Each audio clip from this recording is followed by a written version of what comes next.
he also has like a really cool relationship with a lot of people, but specifically like the Fantastic Four. But first we have to answer the question, who is Galactus? Such insignificant creatures. They dare steal from Galactus. For that, I will destroy their planet. It's no secret that in the new Fantastic Four movie, we're going to be getting Galactus as the villain instead of the assumed Doom, but I'm actually like super excited about it because I love Galactus. I actually first saw Galactus personally in a Squirrel Girl comic, so like my first impression of him was like a really cute thing, so it kind of made me have a fondness for Galactus. But I've also read him in like Loki comics and stuff as well, and then going into this, so it was really cool to like deep dive into Galactus for a little bit. Galactus's story has kind of been retconned throughout the years. The final one that they kind of landed on is that he is the sole survivor of the Black Winter, and the Black Winter is an entity that kind of does the same thing he does and eats a lot of the universes and then essentially restarts them. You know, kind of Ouroboros-y by being the sole survivor of the thing he then becomes. But for the purpose of this video, I'm going to be sticking to the story that was last retconned to keep it simple. But Galactus was born Galen on the planet Ta in the previous iteration of the universe that we live in now, or like that 616 universe. So not the universe now, but the one right before it. Ta was a paradise and was ahead of its time and ahead of a lot of the planets around it. Galen was actually genetically engineered by his mom, but his mom was so important to the planet that she didn't really raise him. He ended up actually being neglected pretty much, or raised by a advanced crib that worked like a nanny, kind of. So he was left alone a lot. But he was also taught compassion by the future version of the Silver Surfer who comes to meet him and kind of take care of him a little bit. Because the Silver Surfer believes that if he is taught compassion, it will be better in the future because he'll be able to kind of handle his hunger a little bit better because he has that compassion for people and creatures and all that, the universe. When Galen was older, the Black Winter pretty much took out the entire universe, and whatever it didn't take out, the radiation that had been emitted through the universe because of it took out the rest. So he took a group of survivors with him to try to go and find something that might stop this, but they couldn't find anything.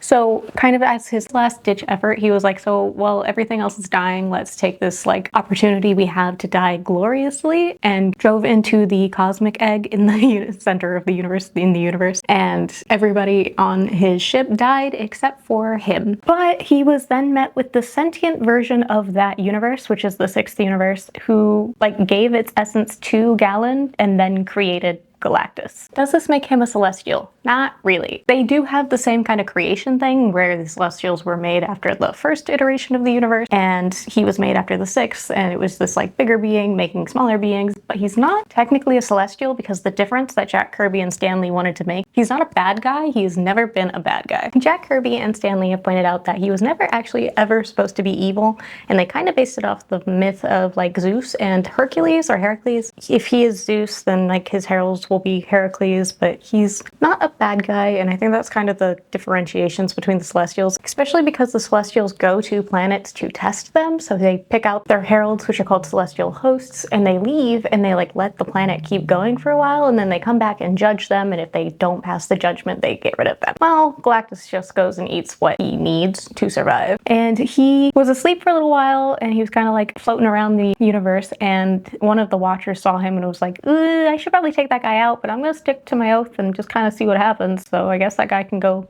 be that way. Floating around for a while after the Watcher didn't kill him, he actually wakes up with a insatiable hunger for like cosmic power. He ends up absorbing the planet Archeopia first. After he absorbs the power of his first planet, he makes a ship, which is kind of like a world ship. The world ship's so big that the other planets start orbiting it, which makes it a little bit easier for him to get food because it's like all right there. But he's still only focused on eating planets that don't have sentient life, if he can help it. That's like his main thing, and that's what he wants. And that is the compassion he was taught as a child coming back into play. But it's also just, he was never supposed to be a bad guy. He's doing his best to survive, but he also doesn't want to be evil. He doesn't want to eat living things like sentient beings like humans and all that stuff. He really doesn't want to. Well, it wasn't sustainable to keep trying to eat things that weren't sentient because eventually it's harder to find. And he does sometimes have to cave and eat planets with sentient beings, but he kind of understands eventually he can't take anything worse from the universe than what he will give at the end of his life, essentially. So he's kind of playing that like morally gray, like, well, it's gonna be okay in the end, so I guess every once in a while if I have to, because he really does think that he will give the universe more than he could ever take from it. So who and what are his heralds, though? The heralds are servants of Galactus that he gives a little bit of his power cosmic to, and then they go to find planets for him to eat, and then they actually like warn people that Galactus is coming so they could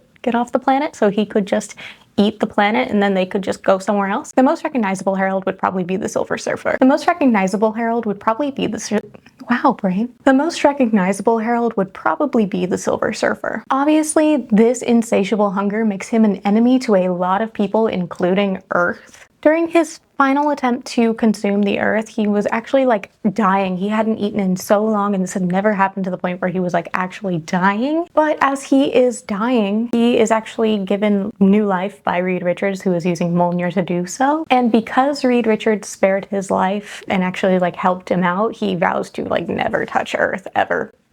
And this also brought him his Herald Nova, who saw that he was willing to spare Earth and decided to work as his herald for a little while. And Nova should be in the MCU here soon. But because Reed Richards spared Galactus's life, the other aliens from planets that had been destroyed by Galactus put him on trial because he had spared Galactus's life and they were all almost free of him. The trial concludes with eternity and death coming to the trial to say that Galactus is actually upholding the natural balance of things and that Reed Richards should be let go. Galactus is also targeted at one point by the Elders of the Universe, which we have met two of them in the Marvel Cinematic Universe so far, which would be Tanlir Tavan and Endwi Gast, which are the Collector and the Grandmaster, respectively. They actually go after Galactus because the Grandmaster has a plan that if they cause the Big Bang again with killing Galactus, it would make them, they've survived all of them so far, so it would just restart the universe, which he was thinking would make them kind of like Galactus because they would be the sole survivors because they haven't, but it's whatever. But the Collector goes along with it and they go to try to get Galactus. Thankfully that doesn't work out, and there's a time much later in the comic where Galactus actually goes to Asgard because the Galactus seed is there, which is planted under Yggdrasil and has sprouted out Yggdrasil. So he's getting the seed that, you know, holds the World Tree, and the Asgardians aren't pretty cool with that because obviously. But Odin's dad actually planted that seed, sprouted the World Tree, and now everybody else has to protect it. Galactus ends up fighting with Odin, who does not want him to get it because Odin thinks that Galactus wants to be a god and be immortal, so he's taking the Galactus seed. Galactus attacks Asgard, but while that is happening, Loki actually takes the Galactus seed and moves it, and the Silver Surfer finds out that it's not on Asgard anymore, and Galactus is like, well, if it's not on Asgard anymore, we gotta go somewhere else to go find it, and then he just like leaves. He's like super polite. Galactus wants the Galactus seed because he believes that it will help bring the next universe. But that's why he just kind of leaves Asgard when it's not on Asgard, because he doesn't want to destroy Asgard and he doesn't want to fight with people. He just wants to get the thing to do his job. It's like he just wants to eat to keep living. But we do know that Galactus is going to be the villain of First Steps. So it's going to be interesting to see how far they go, because I do think this is in an alternate universe, so it could be the universe before our MCU, which would be interesting. I don't know if they would start an entire new universe after this Fantastic Four. I don't think they would do that. I'm thinking that we'll probably get some of that story that I told in this. I think we might get the Galactus seed being in Yggdrasil. Maybe He Who Remains took it, so it was in his citadel and now Loki's sitting on top of it. I'm not just being a Loki girl, I promise. But will we see, you know, the Maker, or will we see our Pedro Pascal Reed Richards on trial for helping Galactus at the end of the movie?